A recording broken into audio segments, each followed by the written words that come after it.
Né? A gente pode falar de arbitragem com seleção.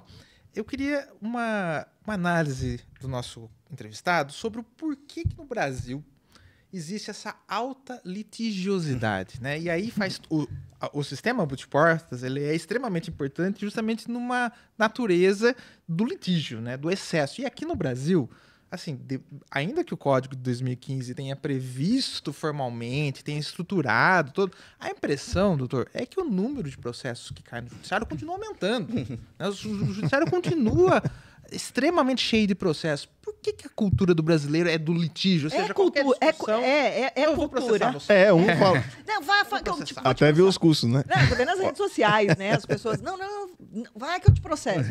Não é bem assim, mas, como o Rafa falou, é cultural, tipo, a quem interessa, né? Tanto processo. Rafael, essa é uma excelente pergunta. E há diversos trabalhos acadêmicos procurando tentar discutir isso. Eu vou tentar, digamos, ser breve, né? Porque só essa resposta às vezes já daria um episódio inteiro. Um podcast. E aí, por quê? Porque existem muitas visões disso. Então, e aqui eu costumo até dizer o seguinte, que a academia é o lugar do dissenso, né? Porque às vezes há sempre visões muito diferentes de um determinado recorte teórico, né? E esse, por exemplo, é um tema que gera isso, né? Então, e aí eu falo isso com o maior respeito possível.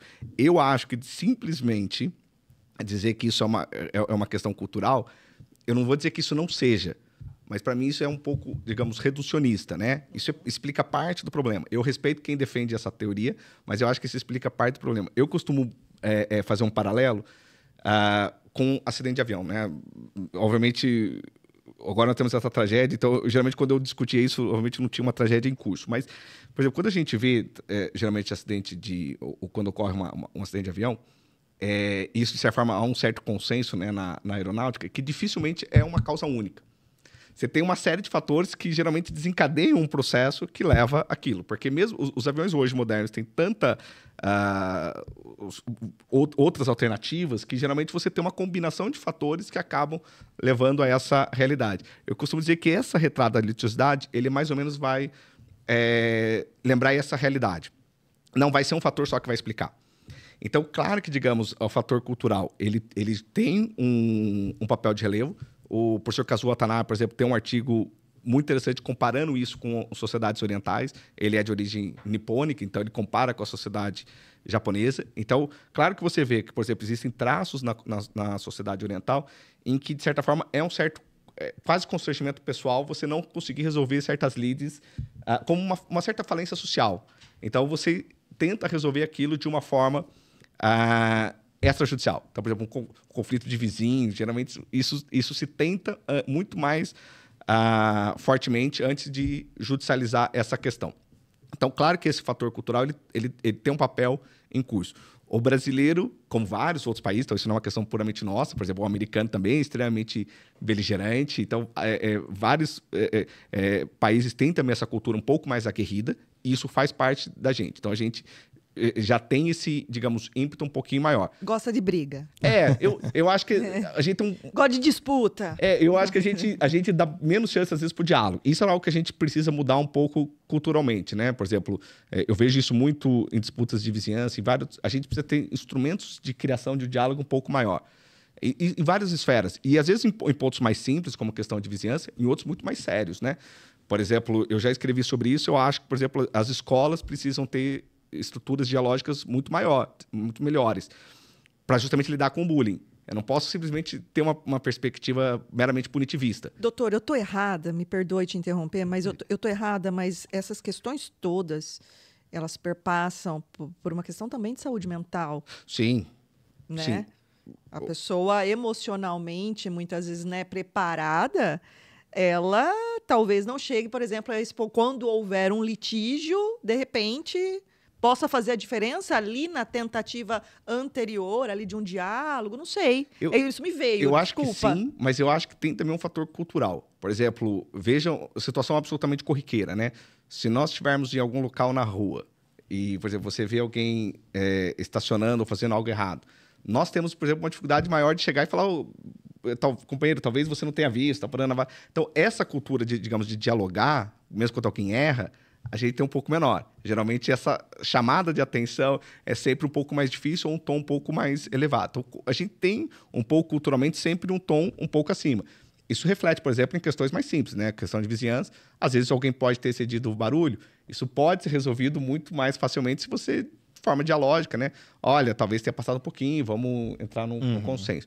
Mas, geralmente, tanto a hora de conversar quanto de resposta, geralmente já vem num tom mais elevado e aquilo escala muito rapidamente. Então, eu acho que, claro, que a gente precisa trabalhar isso do ponto de vista cultural. Então, por isso que eu concordo em parte com isso. Mas eu acho que não explica o fato de que a gente tem um nível de seleção tão mais alto do que outros países que também têm essa realidade. Então, eu acho que também nós temos, né, de olhar que o segundo fator, que também é muito importante, que a gente nunca pode excluir, é que o maior litigante é o Estado. Então, isso nenhum... Por isso que, assim, não adianta a gente imaginar... eu lembro quando veio o novo Código de Processo Civil. Algumas pessoas dizem, o novo Código de Processo Civil vai reduzir o tempo do processo em 10 anos. Isso é tudo uma ilusão. Se fosse fácil de resolver com uma única lei, nós já teríamos resolvido o problema. Então, isso não resolve por quê? Porque são múltiplos fatores. Então, outro fator que a gente tem de encarar é que o maior litigante é o Estado. Seja no polo ativo, em algum dos polos. Então, ou seja, a gente tem um problema a ser endereçado, que é...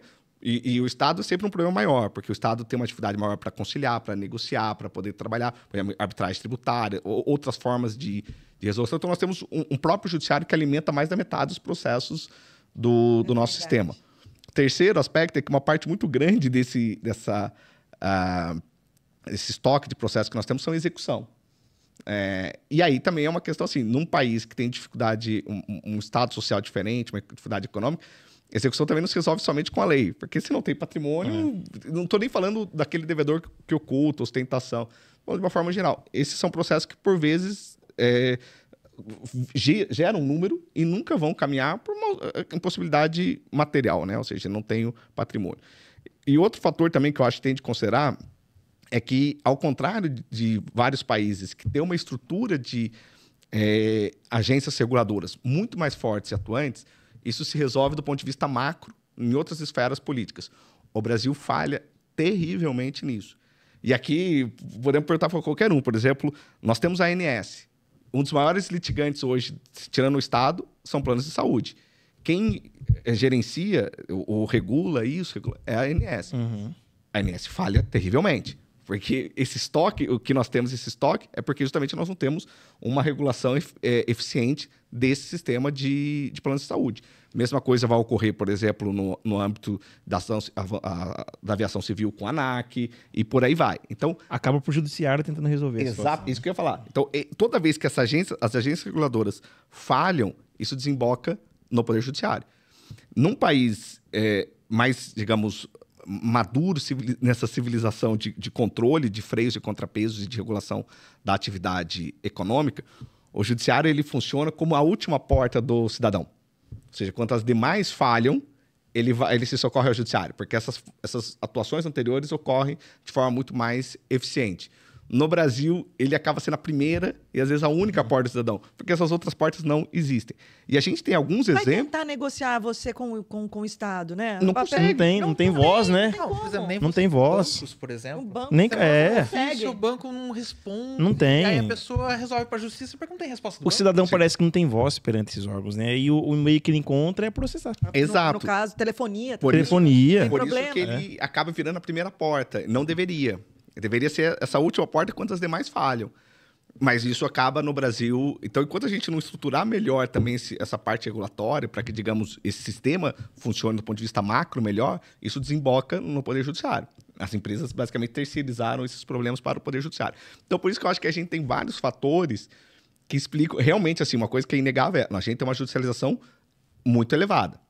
O Brasil tem mais de 25 milhões de novos processos por ano.